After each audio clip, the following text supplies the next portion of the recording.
अस्सलाम वालेकुम व्यूवर्स, कैसे हैं आप सब। मैं हूं जुनैशा और आप देख रहे हैं ड्राइंग विद जुनैशा।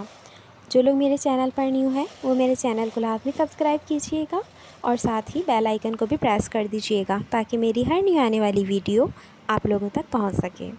चलते हैं वीडियो की जानिब। आज मैंने गली स्केच ड्रॉ किया है।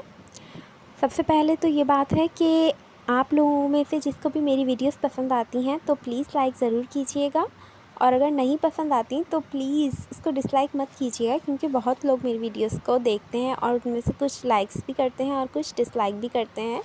सो I am not a artist, I am just a beginner. और मैं अपनी तरफ से पूरी कोशिश करती हूँ कि मैं अच्छे से अच्छा ही बनाने की कोशिश करूँ।